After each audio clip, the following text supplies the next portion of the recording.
Hello good morning friends. आज हम लोग डिस्कस करने जा रहे हैं यूनिट 3 आरएसी का, जो एक इम्पॉर्टेंट टॉपिक है वेपर एब्जॉर्प्शन रेफ्रिजरेशन सिस्टम का दूसरा पार्ट, रेफ्रिजरेंट का पार्ट। अब बात आती है कि पूरे आरएसी में हम लोग जो शुरू से डील कर रहे हैं रेफ्रिजरेंट के बारे में डील कर रहे हैं, तो थोड़ा सा इसके बारे में हम लोग डिटेल स्टडी करेंगे रेफ्रिजरेंट के बारे में। ये बात हम सबको पता है कि रेफ्रिजरेंट क्या होता है।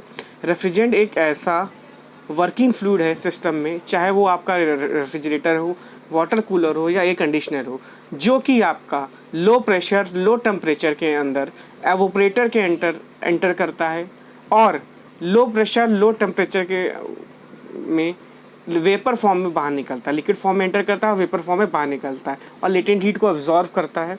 फिर ये आपका जो लेटेंट हीट अब्जॉर्व होती है, ये कंप्रेसर के अंदर आपका कंप्रेस पंप होती है, लिफ्ट होती है, सक होती है और कंडेंसर को रिजेक्ट होती है। ये आपका हाई प्रेशर हाई टेम्परेचर पर से रिजेक्ट करता है, हाई प्रेशर हाई टेम्परेचर पर, और उसके बाद जब रिजेक्ट होने के बाद ये वेपर फॉर्म से फिर से लिक्विड फॉर्म बन जाता है कंप्रेसर के कंडेंसर के अंदर, high pressure high temperature liquid form में। वहाँ से ये high pressure high temperature refrigerant जो आपका लिक्विड फॉर्म में है, एक्सपेंशन वाल्व या थ्रॉटल वाल्व के थ्रू पास होता है और फिर से ये आपका लो प्रेशर लो टेम्परेचर आपका लिक्विड फॉर्म में तैयार हो जाता है ऑपरेटर के अंदर एंटर करने के लिए। तो ये आपकी एक स्टडी है आपकी रिगार्डिंग आपका रेफ्रिजरेंट। तो ये आपका सिस्टम से हीट लेगा, ये प्राइमरी भी हो सकता है, सेकेंडरी भी हो सकता है। प्राइमरी रेफ्रिजरेंट का मतलब ये जो डायरेक्ट आपको सिस्टम्स के साथ कांटेक्ट में आ रहा है, जहाँ से हीट आपको लेनी है। सेकेंडरी का मतलब है ये आपका सेकेंडरी रेफ्रिजरेंट का मतलब ये आपका प्राइमरी रेफ्रिजरेंट से हीट लेगा जो सिस्टम से हीट ले रहा है और वो प्राइमरी रेफ्रिजरेंट को ठंडा करेगा। तो ये आपका सेकेंडरी रेफ्रिजरेंट कहते हैं। तो हम लोग जो बात करेंगे इस समय चीज़ की कि हम लोग जब डिस्कस करते हैं रेफ्रिजरेंट की, तो हम सब ने देखा होगा फ्रिज के पीछे, वाटर कूलर के पास, एसी के पास के अलग अलग नाम लिखे हैं, R11 R12 R122 R134। ये सब क्या चीज़ें हैं हमें नहीं पता है, ठीक है। तो ये दो फॉर्म में हम लोग रेफ्रिजरेंट को रिप्रेजेंट करते हैं। तो रेफ्रिजरेंट का जो डेफिनेशन हम लोग पहले देखेंगे, उसके बाद इसकी डिटेल प्रॉपर्टीज़ देखेंगे रिगार्डिंग रेफ्रिजरेशन प्रॉपर्टीज़ एक्सेट्रा, जैसे थर्मल मैकेनिकल, ये सब प्रॉपर्टीज़ देखेंगे। तो जो पहली प्रॉपर्टी है वो आपका, जो हम लोग डेजिग्नेशन की जब बात करते हैं तो हम रिप्रेजेंट कर सकते हैं। तो जब डेजिग्नेशन की बात आएगी तो डेजिग्नेशन में आपका टू टाइप से इसको हम लोग रिप्रेजेंट करेंगे। डेजिग्नेशन में हम लोग टू टाइप से इसको क्या करेंगे बेटा, रिप्रेजेंट करेंगे। पहला डेजिग्नेशन क्या होगा, पहला आपका जो रेफ्रिजरेंट होगा उसको हम लोग बोलेंगे आपका हाइड्रोकार्बन। हाइड्रोकार्बन का मतलब ये है कि जब आपका रेफ्रिजरेंट के अंदर आपका कार्बन प्लस हाइड्रोजन की का मिक्सचर हो, मतलब जब कार्बन भी हो और हाइड्रोजन भी हो, तो उस जनरली को होगा हाइड्रोकार्बन। इनऑर्गेनिक का मतलब ये है कि जब ये आपका कार्बन इसमें मौजूद ना हो या ज़्यादातर एब्सेंट हो। हाइड्रोकार्बन का जो फॉर्म है, पहला फॉर्म है सेचुरेटेड और दूसरा फॉर्म है अनसेचुरेटेड। सेचुरेटेड में हम लोग बात करेंगे कि जब हाइड्रोकार्बन को आप सिंगल बॉन्डेड यूज़ करेंगे, जैसे मीथेन बेस्ड, तो हम लोग बोलेंगे आपका सेचुरेटेड हाइड्रोकार्बन। और जब हम लोग बात करते हैं आपका जैसे मिथाइल की बात करेंगे, मीथेन की बात करें, तो ये सेचुरेटेड में आएगा। और जब हम लोग डबल बॉन्डेड ट्रिपल बॉन्डेड की बात करेंगे, तो जैसे इथाइल बेस्ड प्रोपाइल बेस्ड, तो हम लोग ये बात करेंगे अनसेचुरेटेड हाइड्रोकार्बन की, तो उसको बोलते हैं डबल बॉन्डेड हाइड्रोकार्बन। आगे बढ़ते हैं, सेचुरेटेड हाइड्रोकार्बन को कैसे रिप्रेजेंट करते हैं। तो हम लोग बात करेंगे सेचुरेटेड हाइड्रोकार्बन को कैसे रिप्रेजेंट करते हैं। तो सेचुरेटेड हाइड्रोकार्बन को पहले लेके चलेंगे। क्या होता है, जब केमिकल फॉर्मूला हम लोग जो रेफ्रिजरेंट का इस फॉर्म में हो कि C_M H_N F_P Cl, C इसमें कार्बन है जिसमें सफिक्स M है, H आपका हाइड्रोजन है जिसमें कितने मॉलिक्यूल्स है वो N रिप्रेजेंट कर रहा है, F आपका फ्लोरीन एटम्स है, कितने हैं आपको P से रिप्रेजेंट है, Cl आपका क्लोरीन है, कितने मॉलिक्यूल्स है ये Q से रिप्रेजेंट कर रहा है। तो हम लोग इसको लिख सकते हैं R' डैश है बेटा, माइनस नहीं है, M-1 into N+1 into P से रिप्रेजेंट करते हैं। अगर सेचुरेटेड मतलब सिंगल बॉन्डेड आपका हाइड्रोकार्बन है CmHn Fp Clq, तो उसको आप रिप्रेजेंट कर सकते हैं R'(M-1 N+1 इंटू P से रिप्रेजेंट कर सकते हैं, जहाँ पे आपका N+P+Q की वैल्यू जो होती है वो 2m+2 के बराबर होती है। फिर से बोल रहे हैं बेटा, जब आपका सेचुरेटेड हाइड्रोकार्बन होगा तो ये आपका केमिकल फॉर्मूला हम लोग यूज़ कर सकते हैं, उसको रिप्रेजेंट करते हैं R'(M-1 N+1 इंटू P से, और जहाँ पे N+P+Q की जो वैल्यू होती है बेटा वो होती है आपकी 2m+2 के बराबर क्या होती है बेटा, 2m+2 के बराबर होती है। तो अगर हम लोग रेफ्रिजरेंट को R12 बोलते हैं तो इसका मतलब है कि उसको कैसे रिप्रेजेंट करेंगे, केमिकली कैसे लिखेंगे। इसके लिए यहाँ पे हम लोग एग्जांपल से समझते हैं। ये R12 है, R12 का मतलब ये हुआ बेटा कि हम लोग जो केमिकल फॉर्मूला हमें लिखना है, यहाँ पर जो बात करी थी, किसी भी केमिकल फॉर्मूला पता है, ये केमिकल फॉर्मूला है आपका, तो उससे आप रेफ्रिजरेशन फॉर्मूला लिख सकते हैं यूज़ करते हुए ये आपका इक्वेशन। ठीक है, अब आपको यहाँ पे ये बोल रहा है कि आपको ये इसमें से फाइंड आउट करना है, आपको इसमें से ये फाइंड आउट करना है आपको। ठीक है बेटा, तो हम लोग इसमें से फाइंड आउट करेंगे आपका डेजिग्नेशन कि इसको कैसे लिखते हैं। ठीक है, कि R12 को हम लोग कैसे लिखा जाए, ये R12 है तो उसको कैसा लिखा जाए। तो R12 को हमको पता है R-M-1n+1 लिखते हैं। तो R की ये मतलब 0 है, M-1 0 हो गया, n+1 की वैल्यू क्या हो गई, 1 हो गई, और P की वैल्यू क्या होगी बेटा, P की वैल्यू क्या होगी बेटा, ये आपकी 2 हो गई। तो M-1 की जगह जब हमने इसको 0 पुट किया तो M की वैल्यू 1 आई, n+1 की जगह जब हमने 1 पुट किया तो n की वैल्यू 0 आई, और p की वैल्यू क्या आ रही है, यहाँ से सामने दिखा है 2 आई। और यहाँ पे क्या यूज़ करेंगे, n+p+q क्या यूज़ करेंगे, 2m+ यूज़ करेंगे, तो यहाँ से q की वैल्यू आ जाएगी। तो केमिकल फॉर्मूला क्या हो जाएगा, केमिकल फॉर्मूला आपका CmHnFpClQ। तो m की जगह 1 है, ये आपका 1 हो गया यहाँ पर, h 0 है, CmHn, तो ये h है ही नहीं यहाँ पे। f की p क्या है आपका 2 है, और Cl क्या है आपकी वैल्यू 2 है। तो आपका क्या हो जाएगा, जो आपका जो फॉर्मूला हो जाएगा वो क्या हो जाएगा आपका, R12 का फॉर्मूला क्या हो जाएगा, CfCl2। इसको बोलेंगे डाइक्लोरोमीथेन भी इसको बोला जाता है। ये मतलब R12 को हम लोग कैसे लिख सकते हैं, CF2Cl2 लिख सकते हैं। ठीक है, ये आपका सिंगल बॉन्डेड है। फिर दूसरा एग्जांपल देखते हैं बेटा इसी से, कि आपका केमिकल फॉर्मूला लिखना है हमको R12 का, हमको केमिकल फॉर्म क्या लिखना है R12 का। तो ये होता है क्या यूज़ करेंगे, R-M-1 n+1 p यूज़ करेंगे हम लोग। ओके बेटा, यहाँ पर M-1 क्या है, 0 है क्योंकि यहाँ कुछ है ही नहीं, n+1 की वैल्यू 1 है, p की वैल्यू 1 है, तो m की वैल्यू क्या आएगी, यहाँ से m की वैल्यू 1 आएगी, n की वैल्यू क्या आएगी बेटा, n की वैल्यू आपकी आएगी 0, p की वैल्यू क्या आएगी आपकी 1 आएगी। तो यहाँ से जब यूज़ करेंगे n+p+q क्या आएगा, 2m+2 आएगा, तो q आ गया 3 आ गया।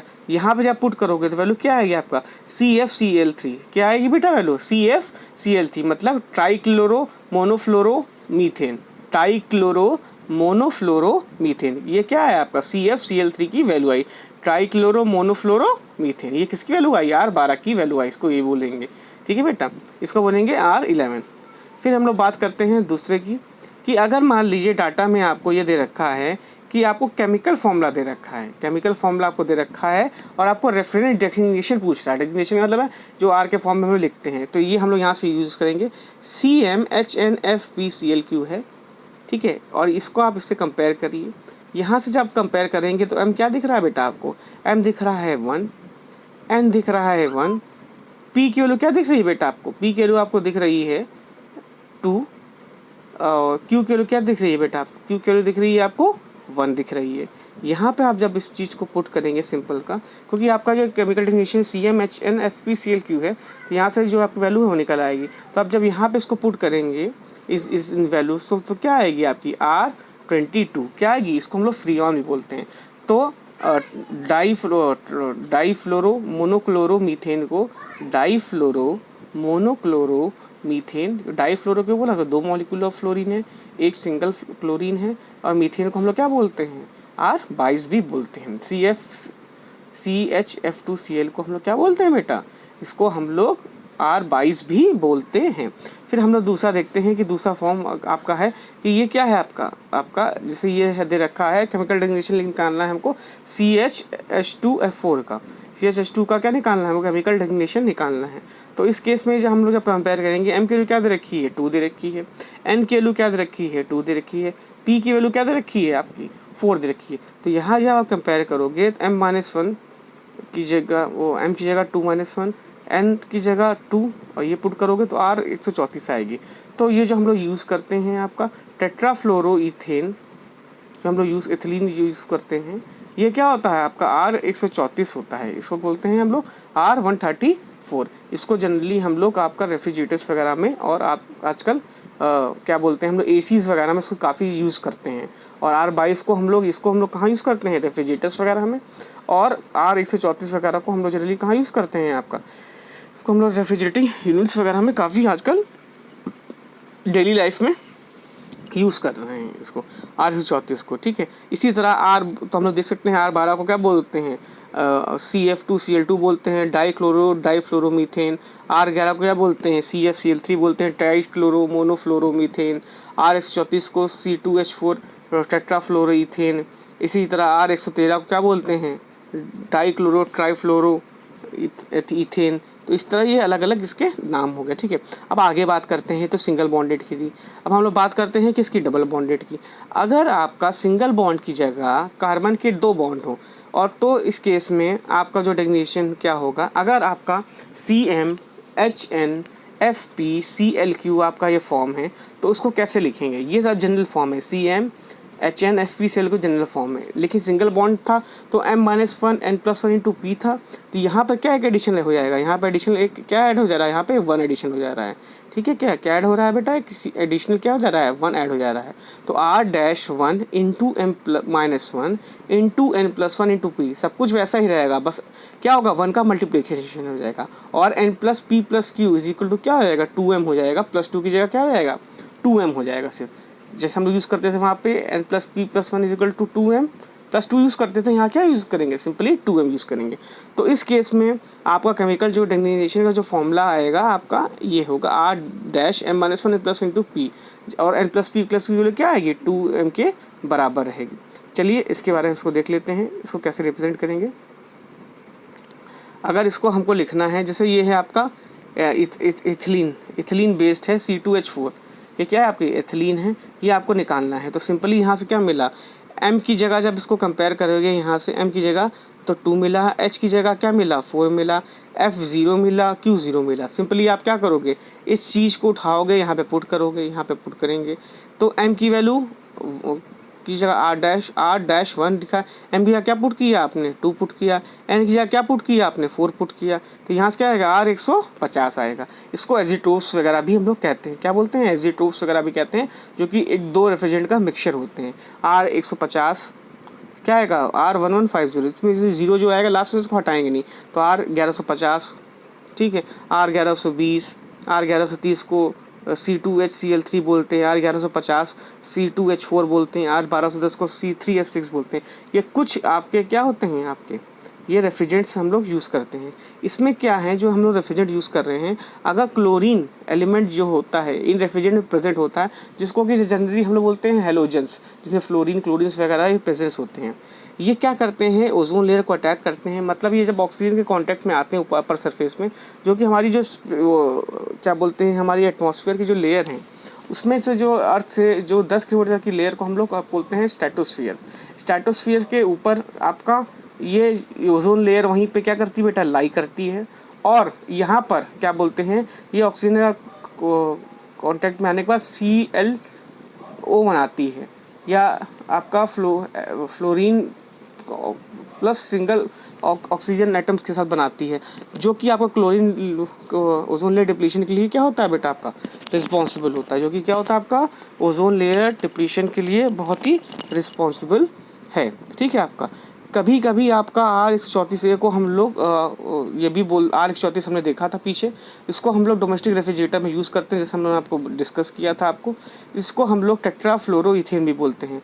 टेट्राफ्लोरो क्योंकि फ्लोरीन के 4 एटम्स हैं बेटा, यहाँ पर फ्लोरीन, और यहाँ पर क्या है आपका इथेन 2 है, तो टेट्राफ्लोरो इसको इथेन भी बोला जाता है, टेट्राफ्लोरोइथेन भी इसको बोला जाता है। तो ये आपका कौन सा तरीका है, तो जब इसका मतलब है जब सिंगल बॉन्डेड होंगे आपका, तो आपका फॉर्मूला क्या यूज़ होगा, जब आपके एटम्स क्या होंगे बेटा, सिंगल बॉन्डेड होंगे, जैसे यहाँ पर है, तो फॉर्मूला CmHnFpCl के दोनों में यूज़ हो रहा है, बस यहाँ क्या हो जाएगा, R-M-1 N+1 टू P होगा, और N+P+Q इक्वल टू 2M+2 होगा।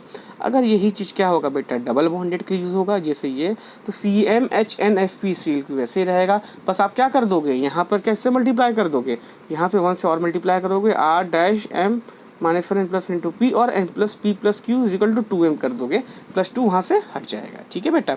अब ये तो हो गई थी बात आपकी कि आपका हाइड्रोकार्बन के बेस्ड हो रेफ्रिजरेंट। अगर आपका रेफ्रिजरेंट हाइड्रोकार्बन के बेस्ड ना होते हुए आपके किस में हों, आपके ये जो हों, आपका जो रेफ्रिजरेंट्स हैं ये आपके इनऑर्गेनिक टाइप में, तो उनको कैसे लिखा जाएगा?